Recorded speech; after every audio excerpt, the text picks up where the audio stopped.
नर्मदे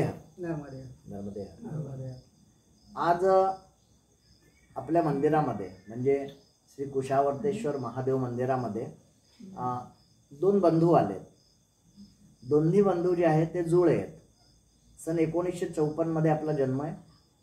आपलं जे गाव आहे ते पेढे परशुराम, तालुका चिपळूण, रत्नागिरी जिल्हा कोकण। तर हे दोघं खरोखर जुळे आहेत आणि आता दोघं मिळूनच नर्मदा म्हणजे बघा किती सुंदर एक हे आहे, म्हणजे की दोघं जण परिक्रमा करतात मैयाची। दोघांचा जन्म बरोबर झालेला आहे। जे लक्ष्मण दादा आहेत ते मागील 45 वर्षापासून आळंदी ते पंढरपूर पायी परिक्रमा पण करतायत आणि आता नर्मदा परिक्रमावर निघालेत आणि आज आपल्या संत ज्ञानेश्वर माऊली सभागृह श्री कुशावर्तेश्वर महादेव मंदिरात आलेत। मी संतोष गोडबोले। आपण आज यांना विचारू की यांना प्रेरणा कशी झाली। रत्नागिरी जिल्ह्यामध्ये हे जे पेढे परशुराम हे जे मंदिर आहे खूप सिद्ध मंदिर आहे, प्राचीन मंदिर आहे आणि ह्याच्या पायथ्याशीच आपला निवास आहे। मूळतः हे कुंभार समाजाचे आहेत, म्हणजे आपले गोरा कुंभारांचाही आपल्या मंदिरात आगमन झालं असं आपण मानू। अजून पहिले रामदादांना नमस्कार करतो आणि लक्ष्मण दादांना खरोखर राम लक्ष्मणाची जोडी आहे। अजून दोघं जण जुळे आहेत ही विशेषता आहे आणि जुळे असून बरोबरच आता म्हणजे म्हणतात ना जुळे लोकांचे खूप साऱ्या गोष्टी एकसारख्या असतात, म्हणून नर्मदा मैयांनी दोघांनाच म्हटलं की दोघं जण बरोबर परिक्रमा करा। तर दादा आपलं थोडासा परिचय दोघं जण द्या, मग आपण पुढे गोष्टी करू। हे जवळ ठेव। माझं नाव राम बाळू पडवेकर। आमचा थोडक्या व्यवसाय म्हणजे कन्स्ट्रक्शन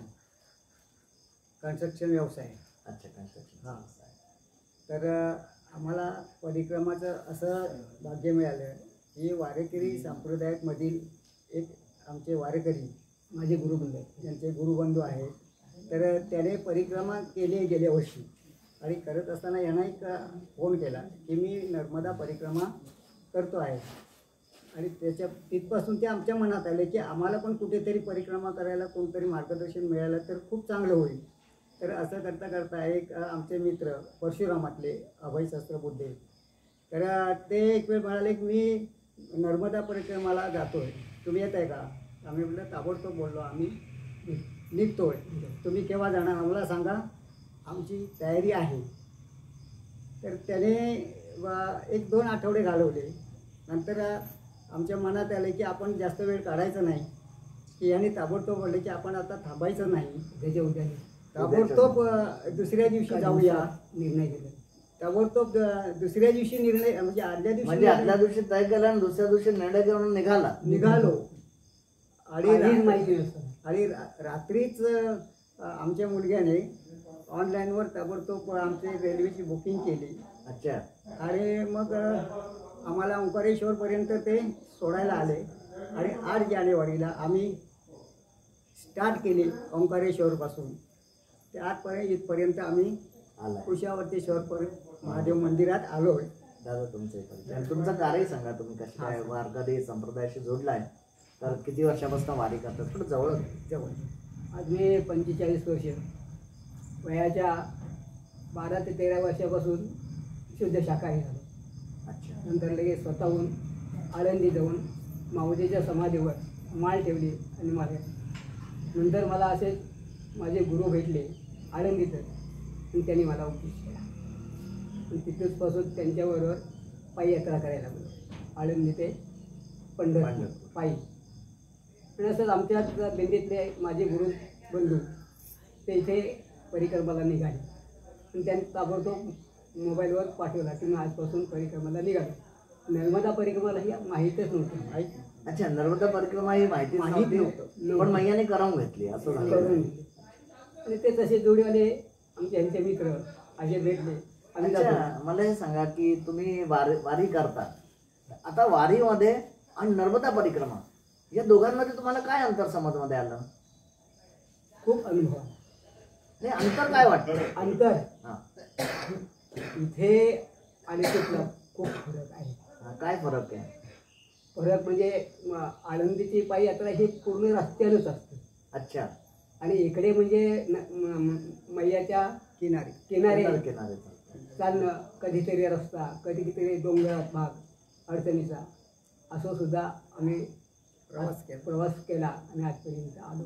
अच्छा, मला सांगा, जे कोकण आहे, तर कोकण जे आपलं आहे ते बिलकुल समुद्राच्या पट्ट्यावर आहे आणि कोकणहून नर्मदा मैया तर फारच लांब आहे, है ना? तर हे तुम्हाला अशी कल्पना एकदम अशी एवढी भन्नाट की एका दिवसामध्ये तय केलं, दुसऱ्या दिवशी निघाला, तर त्याच्या पहिले काही अभ्यास प्रॅक्टिस काही की वारीमुळे तुम्हाला ही प्रॅक्टिस आहे पायी चालायची? हो, वारीमुळे पायी चालायची प्रॅक्टिस आहे. ओके. तर आता कोकणामध्ये तुम्ही काय काम करता? कन्स्ट्रक्शन व्यवस्था. दोघं जण कन्स्ट्रक्शन व्यवसाय करता. अच्छा. आता तुम्हाला दोघांना नर्मदा मैयाची परिक्रमा करताना काय अनुभूती वाटली, काय अनुभव आले? अनुभव एवढे आले की परिक्रमा करत असताना लोकांची जी सेवा मिळाली ती भयंकर, प्रेमसुद्धा मिळालं, सेवाही चांगली मिळाली आणि इतका आनंद वाटला की मैयाने कोणालाही उपाशी ठेवली नाही. मनातील इच्छा पूर्ण झाल्या. आपल्याला जे काय पाहिजे क्षणी 10 मिनिटात आपल्या समोर यायचं. इतके मैयाची की बया सांगावी तेवढी कमी आहे की खूप आनंद, खूप आनंद. तुम्ही दोघं जण जुळे आहात जन्मापासून, तर बरोबर व्यवसायही तसंच करताय, जुळे राहूनच करताय. आणि नर्मदा परिक्रमा पण जुळे राहून करण्याची ही कल्पना कुठं आली? ही जबरदस्त कल्पना आहे. म्हणजे आम्ही आजपर्यंत केव्हाही भांडलो नाही. अरे वा, म्हणजे हे दोघं जण आजपर्यंत भांडले नाही आहेत, अजून बरोबर जुळे असताना जुळ्या रूपातच जन्म घेतला, जुळ्या रूपातच व्यवसाय करतायत, तसेच जोडलेले आहेत, भांडले नाही आजपर्यंत. आणि आता दोघं जण नर्मदा परिक्रमा करतायत, तर हे दोघांनी कसं ठरवलं? त्यात ठरवलं का मैयाने मैयाने करवून घेतलं आणि आम्ही इथपर्यंत पोहोचलो. नर्मदा परिक्रमामध्ये तुम्हाला कुठे काही त्रास झाला असेल किंवा कधी असं वाटलं असेल की नाही आता घरी जा, अशी कधी काही वेळ आली का? केव्हाही नाही. थोडीशी आली, माझा इथे थोडंसं. अच्छा. पण 4-8 दिवस फक्त दुखला, पण गाडीमध्ये बसलो नाही. गाडीत नाही बसला? गाडीमध्ये बसलो नाही. अच्छा. आणि थोड्या दिवसात तसंच हॉस्पिटलला थोडं एक आम्ही गेलो, त्यांनी फक्त इंजेक्शन दिला आणि ट्यूब दिली, पाय पूर्ण बंद. कोकणात दोघं जण बंधू आलेत, रामदादा अजून लक्ष्मण दादा, खरोखर राम लक्ष्मणांची जोडी आहे. तर थोडंसं कोकणाबद्दल यांना विचारू की कोकणाचा निसर्ग कसं आहे, काय आहे. तर दादा, कोकणाबद्दल थोडीशी माहिती द्या. कोकणमध्ये विशेष म्हणजे आंबा, मँगो हा प्रसिद्ध आहे.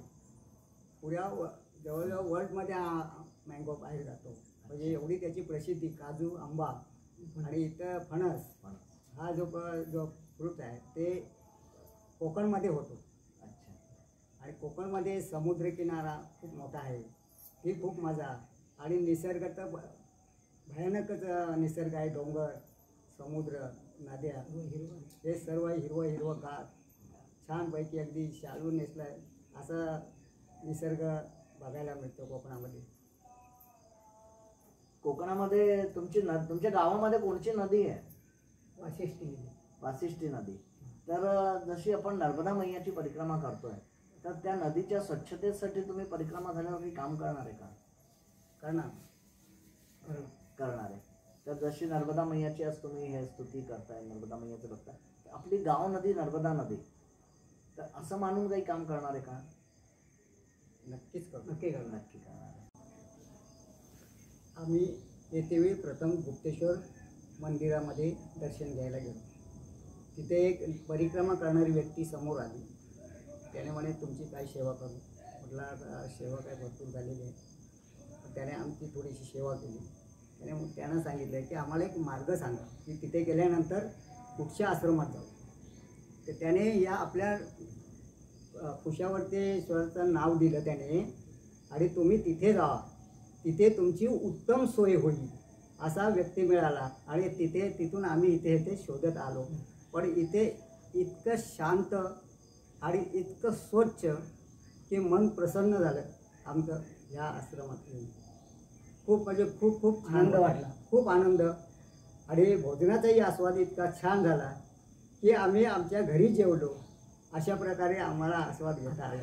घरचा भाव. घरचा. अजून या परिसराबद्दल तुम्हाला जे काही वाटत असेल ते छान आहे. एकदम परिसर खूप बघण्यासारखा आहे. मैयाचं स्थान, भगवान शंकराचं स्थान अनेक ठिकाणी आम्हाला काही बघायला मिळालं. त्याचा आनंद भेटला आणि आपल्या जीवनात घडणार नाही असं आम्हाला घडलं. नर्मदा मातृका आम्हाला परिक्रमा भेटली.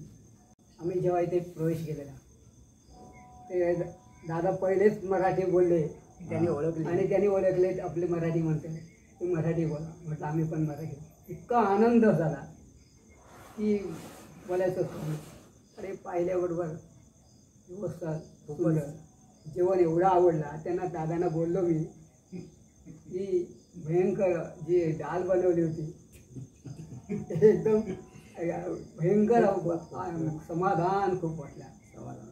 एक प्रश्न असा होता की आपण नर्मदा परिक्रमा सर्वजण करतो आणि आपलं हे जे आश्रम आहे असे खूप सारे आश्रम आपल्याला रस्त्यात भेटतात. सर्व आश्रमातनं सेवा होते. तर कधी अशी इच्छा होते की आपण आश्रमांमध्ये येऊन राहून आणि सेवा करावी, अशी इच्छा होते का आपली? इच्छा करायला हरकत नाही, पण ते टायमिंग जुळायला पाहिजे. जसं ह्या आश्रमात जर तुम्हाला सेवा करायची इच्छा असेल हां, तर इथे सेवेची व्यवस्था आहे. तर कधी आम्ही असं तुम्हाला संधी दिली तर तिथे सेवा करायला येऊ? नक्कीच करू. कसं वाटेल सेवा करायला? म्हणजे खूप परिक्रमा खूप चालू. आनंद होतो. खूप अशी आनंद माणसं वाटेल. आम्हाला भेटली ना तर तर त्याच्यापेक्षा खूप- खूप खूप- खूप आनंद वाटेल. सेवा करायला खूप छान किंवा वाटतं. आमच्या घरातलीच माणसं भेटली आम्हाला असं. बढिया.